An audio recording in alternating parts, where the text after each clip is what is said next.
दोस्तों, मेरी आज की कहानी का शीर्षक है चरित्रहीन। दूसरों के चरित्र पर उंगली उठाने से पहले सारी बात अच्छी तरह ज्ञान कर लीजिए, जान लीजिए और मान लीजिए कि एक हाथ से ताली कभी नहीं बजती है।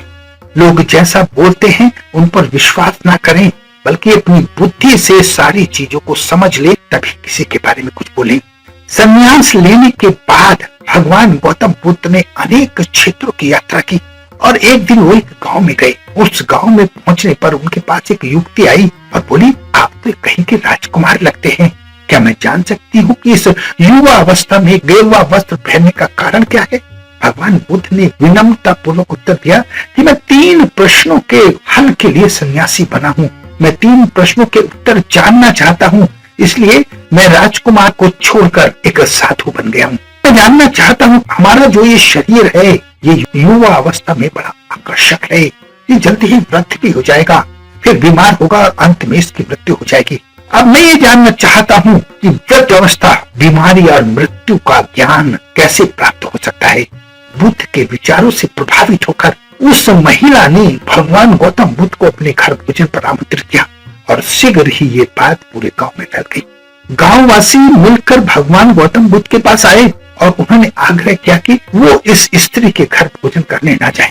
भगवान बुद्ध मुस्कुराए और पास खड़े मुखिया से पूछा, मुखिया जी, क्या आप भी उस स्त्री को चरित्रहीन मानते हैं? मुखिया ने कहा, मैं शपथ पूर्वक कहता हूँ प्रभु, वो स्त्री चरित्र की बहुत बुरी है, उसके घर मत जाइए वरना आप पर दाग लग सकता है। मुखिया का इतना कहना था, भगवान गौतम बुद्ध ने उस मुखिया का एक हाथ पकड़ लिया और उससे कहा, मुखिया जी ताली बजाइए। मुखिया बोला, कैसी मजाक कर रहे हो, एक हाथ से कोई ताली बज सकती है? भगवान गौतम बुद्ध ने कहा, बस यही मैं आपको समझाना चाहता हूँ। बुद्ध बोले, इसी प्रकार वो स्त्री स्वयं चरित्रहीन कैसे हो सकती है? जब तक इस गांव का कोई पुरुष चरित्रहीन ना हो, वो स्त्री चरित्रहीन हो ही नहीं सकती। अगर गांव के सारे पुरुष अच्छे हैं तो वो स्त्री ऐसे नहीं हो सकती थी। उसके चरित्रहीन होने में इस गांव के पुरुष भी बराबर के जिम्मेदार हैं। ये सारी बातें सुनकर वहां पर सन्नाटा छा गया, क्योंकि भगवान गौतम बुद्ध की बातों का किसी के पास कोई उत्तर नहीं था। दोस्तों, अगर कोई व्यक्ति या समाज किसी पर उंगली उठाए तो उसे पहले खुद पर झांकना चाहिए। इस कहानी को मेरा कहने का लब्बो लुबाब यही था। मैं यही समझाना चाहता था कि किसी पर उंगली ना उठाएं।